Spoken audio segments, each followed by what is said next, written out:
Welcome to Slash Forward. In this episode, we're going to bring hell to us with the 1985 Italian gore film Demons. Let's get to it.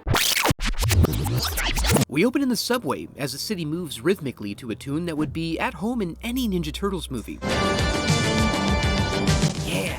Here we find our main character Cheryl, who nearly misses her stop, and then tarries too long, soon finding herself alone in the subway tube. She has the sneaking suspicion that she's being pursued by some sort of new age steampunk, but it turns out he's a friendly weirdo, handing out free movie passes to a new theater downtown. Excited for this turn of events, she runs off to show her bestie Kathy, desperately seeking Kathy's approval and jealousy. They arrive at the Metropole at dusk, where a small crowd has begun filtering in. Some of the less refined cinema aficionados play with the promotional display, and the mask takes first blood on Rosemary. Inside, these two helpful chads slide in next to the ladies, biding their time in the hope that the girls will soon be in need of comfort. The movie starts up and the crowd is excited to see it prominently features dirt bikes, but disgusted to find it has learning in it. The characters venture deeper into the catacombs, eventually finding the tomb of Nostradamus, along with this mask which scratches this character's face when he dons it. We find the movie is mimicking reality as this young hoe goes to address her weeping wound and finds it needs more than a dab with a hanky. Carmen goes to check on her friend and finds she's doing just fine,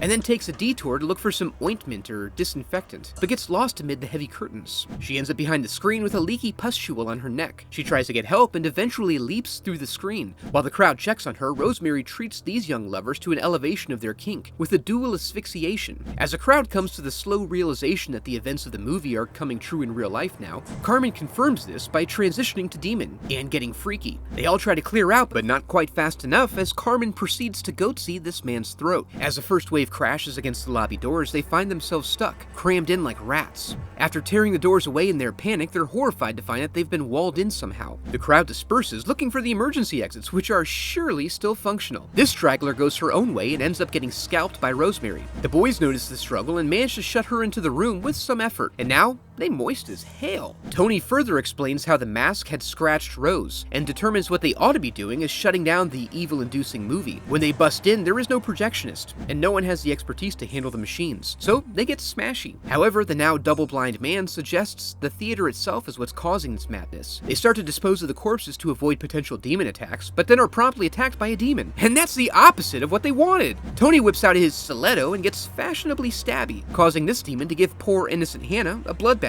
We then take a moment to jam our way uptown,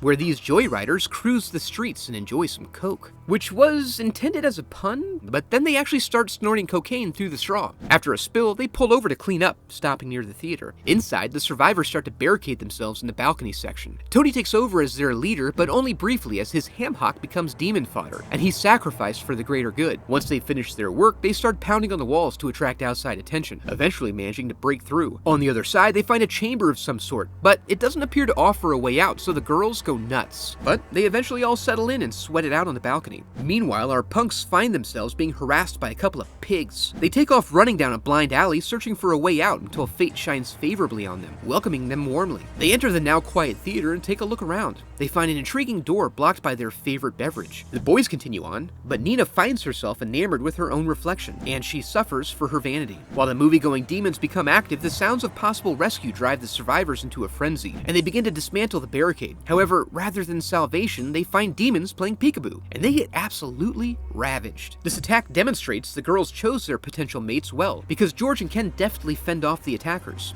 They then consider the possibility of escaping through a shaft, but are distracted from this when Kathy starts to change and then menace them. Ken, having chosen Kathy as his future conquest, takes on the responsibility of pushing her wig back. She graciously accepts this damage and assumes the position. Look at her back! Yeah, obviously. Ken gets slashed in the struggle and nobly removes himself from the equation, but Cheryl and George nobly pursue him, despite their complete inability to help. So, George hits his boy with a quick shoulder rub, and a mercy decapitation with a prop katana. George then mounts the dirt bike with his sword and rides to Cheryl's rescue like he's Dolph Lundgren, and once again, they jam out. swatting at the evil beasts with his sword. When a helicopter crashes through the ceiling, they see an opportunity for escape. George grabs a grappling gun he knows is standard equipment in any helicopter, and they winch themselves through the hole. Their escape is almost brought to an end by the reappearance of the Metal Man, but through the power of teamwork, they manage to press a piece of rebar through his dumb metal face. They emerge to a city in ruins and are picked up by a merry band of survivalists on their way out of town. As they head off toward a new life together, hoping neither has an annoying habit the other hasn't found out about yet, Cheryl finds a head pustule, turns into a demon, and is unceremoniously dumped off the back like a pile of trash. And that was Demons, a movie that seemed like it would start out slow but then amped itself up in true gory Italian fashion. If you enjoyed the video, I'd love for you to become a part of the channel by subscribing. Thanks for watching.